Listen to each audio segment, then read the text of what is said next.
CTV News at 6 with Joe Perkins.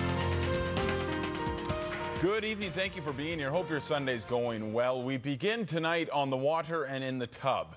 With the ring of the bell, Nanaimo's famous bathtub race has another winner, a repeat champion.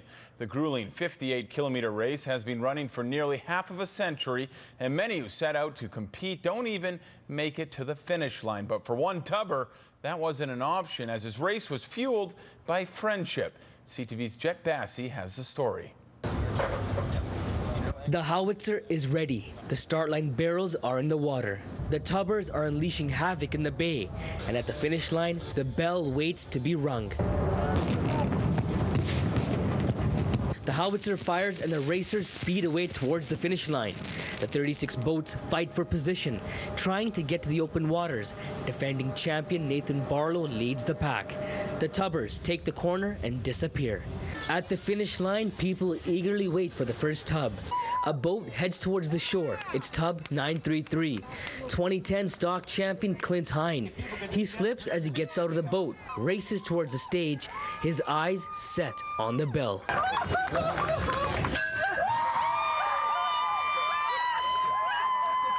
Hine captures the super modified division with a time of 1 hour and 18 minutes.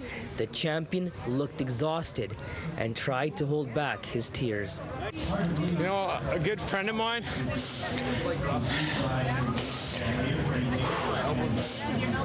that built my tub, he passed away. His first mate, Angus Ross, fell to cancer not too long ago. Clint wished Angus could have been there to greet him at the finish line. He was a big-time bathtubber for many years, most of his life, and he was building tubs to keep people going, and I was one of them. I hadn't bathtubbed in 23 years, and he got me back into it, and now I'm a two-time winner. It was an emotional victory for Clint, more than just a race. Today, he rang that bell for Angus. Jet Bassey, CTV News, Nanaimo.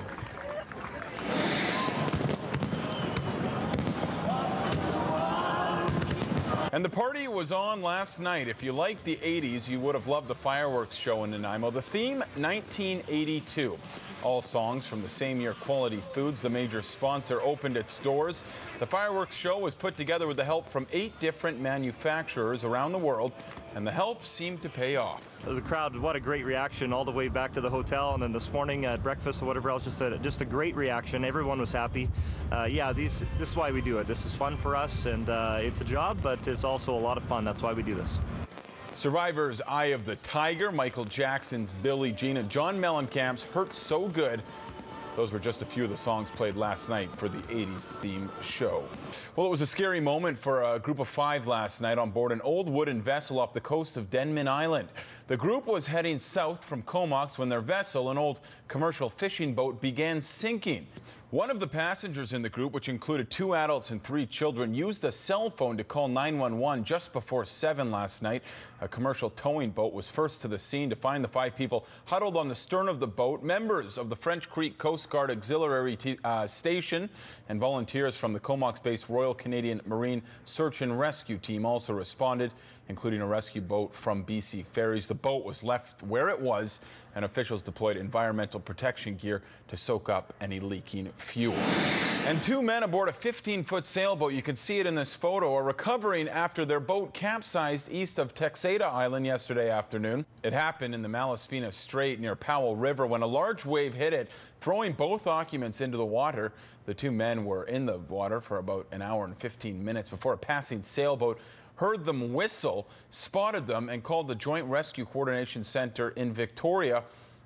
A helicopter was deployed to the scene to help with the rescue. The center says summertime is the busiest time of year for these types of incidents. The center receives about 20 calls each day. A group of kayakers is hoping to send a message to oil tankers off BC's coast. The group called Save Our Shores is concerned about an increase in oil tankers off the province's coastline, saying an increase in tanker traffic poses a real risk Organizers say if there was a spill, it would be nearly impossible to clean up. Were there to be a major sort of Exxon Valdez size spill on the coast, it would be very, very hard, almost near impossible to clean it up. And it would be devastating for not only people like me who do kayaking and run businesses, but they're fishermen and anyone else who enjoys our coast. To send a message, the group spent the day linking up their kayaks, forming a line stretching more than 1,200 feet. That's the same length as a tanker. With the Bathtub Festival in town, the group says today was the best day to raise awareness. Back on the island, a new tradition is off to a good start in Saanichton, the first annual Berryfest. Why are they so tasty? Because they're really juicy. And they taste like marshmallows. They taste good. You cannot argue that. This is the first year of Berryfest, a chance for families to come to Oldfield Orchard and Bakery and pick their own berries. The organizers say they wanted to open up their doors to show kids how fruit is grown. It's a difficult task this time of year, especially with the weather. It looks like it's the spring still, you know. The weather really didn't pick up in the last month, and we end up having everything later. So when the people are going to go back to school or finish their vacation and that, well, we're going to still be in our peak of our fruit. And what's scary is that we're scared that the people will stop to come at our shop thinking it's already done, when in fact we're actually starting. The first ever Berryfest included hay rides, a hay maze, tractor rides, and face painting, and of course the opportunity to you. Well, before we take a break, Save On Foods Memorial Center was, for one night only, the Dogg House, Snoop Dogg's house. The American rapper at the forefront of the gangster rap scene, known as the Dog Father, some people call him Snoop-a-Loop, took the stage in Victoria, and he did it in royal blue.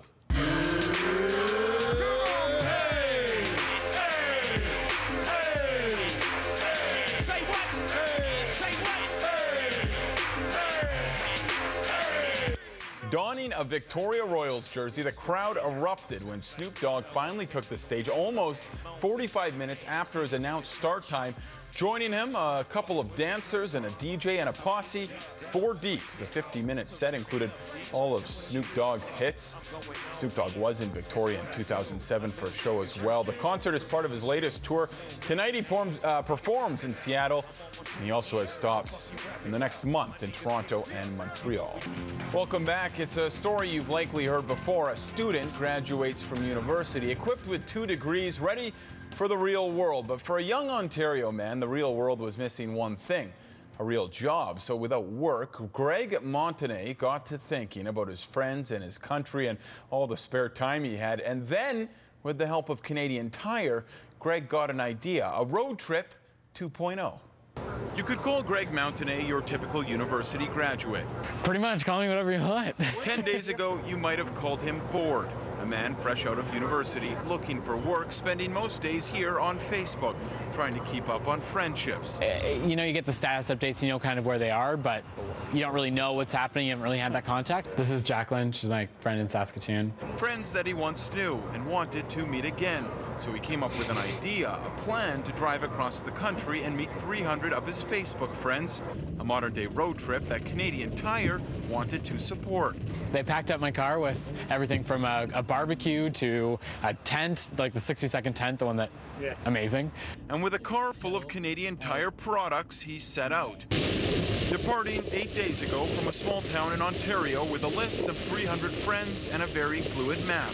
And you got this side? He's done things he's never done before, including his first ferry ride, a trip to Victoria to take another picture and cross another friend off the list. After Victoria, Montanet plans to head east to the Atlantic to finish a journey about friendship that began online. Facebook helped make the connection. But Montanet says he's strengthening it. Nothing will ever replace a face-to-face connection. By driving across the country for 300 people he's proud to call friends.